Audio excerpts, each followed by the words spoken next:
وَمِنْ حَيْثُ خَرَجْتَ فَوَلِّ وَجْهَكَ شَطْرَ الْمَسْجِدِ الْحَرَامِ وَمِنْ حَيْثُ خَرَجْتَ فَوَلِّ وَجْهَكَ شَطْرَ الْمَسْجِدِ الْحَرَامِ. پھر سے پڑھیں. وَمِنْ حَيْثُ خَرَجْتَ فَوَلِّ وَجْهَكَ شَطْرَ الْمَسْجِدِ الْحَرَامِ. فَوَلِّ وَجْهَكَ. جی لام کی جو زیر ہے اس کو لمبا نہیں کھینچیں. پھر سے پڑھیں. فَوَلِّ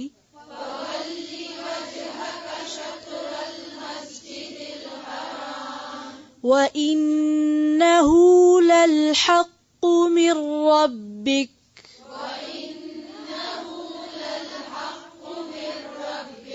لَلْحَقُّ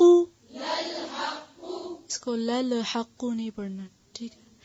وَإِنَّهُ لَلْحَقُّ مِنْ رَبِّكَ.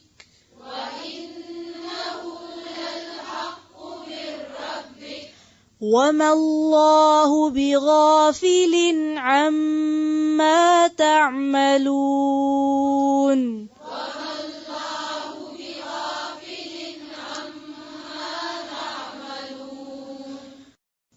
وَمِنْ حَيْثُ خَرَجْتَ اور جہاں سے تم نکلو. فَوَلِّ وَجْهَكَ تو پھیر لو اپنا چہرہ. شطر المسجد الحرام سینٹر ادھر ہی ہے, ادھر ہی منہ کرو. ہر قوم کا کوئی نہ کوئی اور ہر شخص کا پھر کوئی نہ کوئی سینٹر ہوتا ہے. امت مسلمہ کا بھی عبادت کے لیے ایک سینٹرل پلیس ہے, اور وہ کیا ہے؟ خانہ کعبہ. وہ ایک مرکزی نقطہ ہے جو سب کو سنبھالے ہوئے, سب اسی کے گرد ایوالو کرتے ہیں, گھومتے بھی. قریب جائیں تو گھومتے ہیں اس کے گرد, پوری دنیا میں اسی کے گرد آپ اکٹھے. سب کا ڈائریکشن اور رخ وہی ہے. اب مسلمانوں کو اسی لیے کیا حکم دیا گیا؟ وَمِنْ حَيْثُ خَرَجْتَ اور جہاں سے تم نکلو, گھر سے نکلو, شہر سے نکلو, ملک سے نکلو, وطن سے نکلو, کہیں سے بھی نکلو. یعنی جب گھر میں ہوتا ہے نا انسان یا اپنے اصل مقام پہ ہوتا ہے تو اس کو پتا ہوتا ہے قبلے کا رخ کدھر ہے. لیکن یہاں کیا کہا؟ اگر تم گھر پہ نہیں ہو اور کہیں نکلے ہو تو جہاں سے بھی نکلو کیا کرو؟ فَوَلِّ وَجْهَكَ تو پھیر لو اپنا چہرہ. شطر المسجد الحرام سینٹر ادھر ہی ہے, ادھر ہی منہ کرو. وَإِنَّهُ لَلْحَقُّ اور بے شک وہ البتہ حق ہے. مِن رَبِّكَ تیرے رب کی طرف سے ہے. وَمَا اللَّهُ بِغَافِلٍ عَمَّا تَعْمَلُونَ اور اللہ غافل نہیں ہے اس سے جو تم عمل کرتے ہو. کس عمل کی طرف اشارہ ہے؟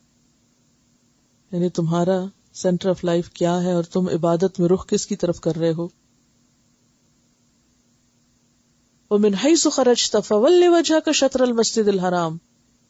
اب آپ دیکھیں جتنی مخالفت تھی نا اتنا ہی بار بار تاکید کی جا رہی ہے کہ ان کی بات بالکل نہیں ماننی, کسی پروپیگنڈے میں نہیں آنا, آپ اپنا چہرہ مسجد حرام ہی کی طرف کریں گے.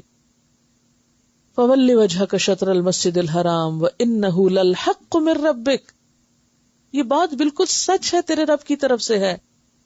وَمَا اللَّهُ بِغَافِلٍ عَمَّا تَعْمَلُونَ اللہ تمہارے اعمال سے غافل نہیں. آپ دیکھ رہے ہیں انداز کلام, بار بار حق کا لفظ استعمال ہو رہا ہے. شک نہ کرو, اسی کی پیروی کرو. یعنی اس سے پتہ چلتا ہے کہ کچھ چیزیں انسان کی زندگی میں انتہائی اہم ہوتی ہیں. اگر کسی کا قبلہ ہی درست نہ ہو, یعنی ڈائریکشن ہی درست نہ ہو, اور کسی کا مرکز حیات ہی درست نہ ہو, مثلا ہر سیل کا ایک نیوکلیس ہوتا ہے نا, اور اگر وہ نیوکلیس ٹوٹ جائے پھر کیا ہوتا ہے؟ کوئی چیز قائم رہتی ہے؟ نہیں رہتی. تو بالکل اسی طرح اگر کسی بھی انسان کی زندگی کا مرکزی نقطہ جو ہے, مرکزی نقطہ وہ درست نہیں, یعنی آپ کو جس چیز کو اپنا سینٹرل پوائنٹ بنانا چاہیے زندگی میں, اگر وہ نہیں آپ نے بنایا تو آپ پراسپر کر ہی نہیں سکتے. ہم مسلمانوں کے لیے سینٹرل پوائنٹ کیا ہے؟ اللہ کی ذات. اور پھر اسی کے پیغام کو خود بھی اور دوسروں تک لے کے جانا, یہ زندگی کا مقصد ہے. اور اگر یہ پرائرٹی پر نہ ہو، یہ سب سے اونچا نہ ہو، سب سے اوپر نہ ہو یہ چیز، اور ہماری کوششیں گھومتی رہیں کس کے گرد گھومتی رہیں؟ محض گھر، محض بچے، محض دنیا، محض جاب، محض بزنس، محض شوق. پھر کیا ہوگا؟ تو گویا ہم نے اپنی ساری انرجی ضائع کر دی، سارا مال ضائع کر دیا، سب کچھ ہم نے برباد کر دیا، کیونکہ جس کے لیے سب کچھ کرنا چاہیے تھا وہ تو کیا ہی نہیں. تو کیا لے کے جائیں گے اس کے پاس؟ قبلے کا اہتمام تاکیدی چیزوں میں سے ہے. یعنی ان آیتوں میں جو بار بار ایک ہی بات ریپیٹ کی گئی ہے، یہ تاکیدی حکم ہے. الا یہ کہ مجبور ہو جائے کہ وہ نہیں قبلے کا رخ متعین کر سکتا، ادروائز کیجولی اور لاپرواہی کے ساتھ ادھر ادھر منہ کر کے یہ کہہ دینا کہ ہر طرف اللہ موجود ہے، یہ درست نہیں. اپنی حد تک ضرور کوشش کریں، اور اس کے بعد نہیں ملے تو اور بات. یعنی یہ اتنا تاکیدی حکم ہے کہ مومن جب اپنے گھر سے نکلتا ہے تو وہ اللہ کو بھول کے اور نماز سے غافل ہو کے یا بے پرواہ ہو کے نہیں نکل سکتا. یعنی جب وہ کہیں سے بھی نکلتا ہے، کوئی بھی سفر شروع کرتا ہے یا کسی بھی طرف جاتا ہے، جہاں سے بھی نکلو، جدھر کو بھی جاؤ، تمہارا رخ نہیں بدلنا چاہیے. اللہ کی ذات یا وہ ایک جو فوکس ہے یا جو ایک مرکزیت ہے یا جس طرف تمہیں رخ کرنے کو کہا گیا ہے، لِكُلٍّ وِجْهَةٌ هُوَ مُوَلِّيهَا، تو ہر ایک کے لیے ایک نہ ایک مرکز ہے. تو بندہ مومن کا مرکز اللہ کی ذات ہے، اس کو ادھر ہی رخ کرنا ہے.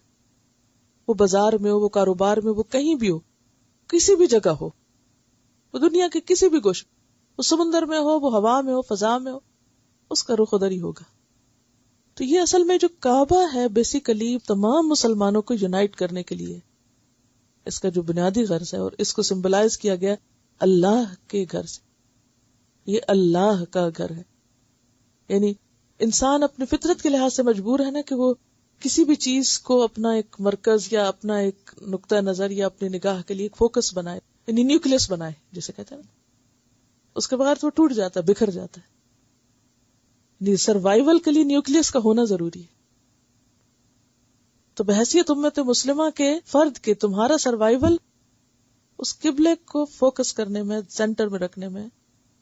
اور اس طرح اگر آپ گلوب کو سامنے رکھ کے دیکھیں نا، وہ بیچ میں قبلہ ہے اور پوری دنیا کے لوگ اس کے ارد گرد صفیں بنائے ہوئے. ایک صف وہ ہوتی ہے جو اس کے قریب بنتی ہے نا، حرم کے اگلی صف، اور پھر وہ ایک مسجد کے اندر، پھر وہ مکہ کے اندر، پھر وہ پوری دنیا کے اندر ایک. اگر آپ اوپر سیٹلائٹ سے دیکھیں اور اگر کسی طرح لوگ نمازیں پڑھتے نظر آئیں تو منظر کیا ہو. تو یہ ایک بہت زبردست فیلنگ ہے.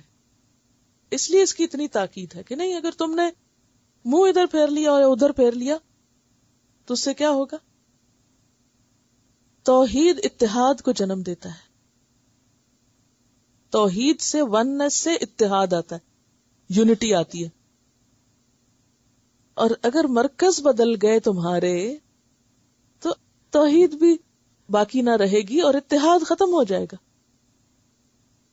یعنی قبلہ کیا ہے؟ مرکز عقیدت ہے نا ہمارا. ہم سب مسلمانوں کے قبلے سے، کعبے سے کیا غرض ہے، کیا تعلق ہے؟ ہماری عقیدتوں کا مرکز ہے، وہ محبتوں کی جگہ ہے. اور اللہ سے شدید محبت رکھنے والے بندے ابراہیم نے اس کو تعمیر کیا تھا اور اس بیوی بچے کو وہاں تنہا صحرا میں چھوڑا تھا، اس غرض کے لیے کہ ایک ایسی عمارت بنائی جائے کہ جو پوری دنیا کے مسلمانوں کو اکٹھا کر سکے. کہہ سکتے ہیں مصدر ہے، یعنی سورس ہے ہمارے لیے ایک انرجی کا یا ایک ایمان کا. وی بلونگ ٹو اٹ، اور ہم اس کا ایک حصہ ہیں. فزیکلی ایک مرکز دے دیا گیا کہ یہ مرکز، اس کی طرف سب کا رخ ہوگا تو تم سب ایک رہو گے اور فرقہ واریت ختم ہوگی. وہیں پر وہی اتری، وہیں اللہ کے رسول صلی اللہ علیہ وسلم کو مبعوث کیا گیا. رہتی دنیا تک یہ جگہ مسلمانوں کے لیے کیا ہے؟ ایک سینٹر آف لائف ہے، سورس آف لائف ہے. لائف سے مراد ایمان کی زندگی مراد ہے. ایمان کی زندگی کا ایک سورس ہے، نیوکلیس ہے. اور اگر وہ باقی نہ رہے سب ٹوٹ جائے گا. یہ کوئی چھوٹی سی چیز نہیں ہے. اس لیے ایک دفعہ نہیں، کئی دفعہ کہا گیا کہ ادھر ہی رخ رکھو، ادھر ہی دیکھو. جب تک ادھر رخ کرو گے تو بھٹکو گے نہیں، تفرقے میں نہیں پڑو گے. اور جب وہ مرکز عقیدت بدلے گا لوگ اس کو چھوڑ کر اور چیزوں کی طرف رخ کر لیں گے تو پھر وہ قدرتی طور پر الگ گروہ بن جائیں گے. یعنی قبلے کی پیروی سنت ابراہیمی بھی ہے اور سنت رسول صلی اللہ علیہ وسلم بھی ہے کہ آپ کو دوسرے قبلے کی طرف کر کے پھر ادھر پھر آگے. آپ دیکھیے کہ جب آپ مکہ میں تھے تو کعبہ کی طرف ہی منہ کرتے تھے اور جب آپ مدینہ گئے تو بیت المقدس کا حکم آیا کہ ادھر منہ کرو. اچھا یہ بھی تو ہو سکتا تھا کہ یہ حکم نہ آتا کہ ادھر منہ کرو اور وہ بس ایک چیز چل رہی تھی اور مدینہ میں آ کر بھی ادھر ہی منہ کرتے رہتے لوگ, تو فرق نہ پتا چلتا, اہمیت نہ پتا چلتی. جب اس طرف موڑا گیا ان کو بیت المقدس کی طرف, پہلے اپوزٹ چیز کی طرف کیا گیا پھر دوبارہ پلٹایا گیا, تو اس میں ایک حکمت تھی بڑی کہ اصل مرکز یہ ہے. اور اگر پھیرے بغیر ہی قائم رکھا جاتا تو اتنا ایمفیسس نہ ہوتا اس پر. یعنی جیسے پانی کے اندر ایک آپ پتھر پھینکتے ہیں تو ہر طرف ویوز پھیل جاتی ہیں, کھلی سرکل بن جاتا ہے. تو ایک اسمالر سرکل ہے اور ایک لارجر سرکل ہے, ایک وسیع پیمانے پہ سرکل ہے جو پوری گلوب کے مسلمانوں کو جوڑے ہوئے ہے روحانی طور پر. اور آپ دیکھیے کہ کتنے افسوس کی بات ہے کہ خود نام نہاد مسلمانوں کے اندر ایسے لوگ ہیں جو انہی مقامات کا مذاق اڑاتے ہیں اور ان کو یعنی ایک طریقے سے دوسرے طریقے سے کسی نہ کسی طرح کسی نہ کسی ذریعے سے ان جگہوں کی اہمیت کو کم کرتے ہیں. اور یہ کوئی معمولی جرم نہیں ہے. شاعر اللہ کا احترام جو ہے وہ ایمان کا حصہ ہے.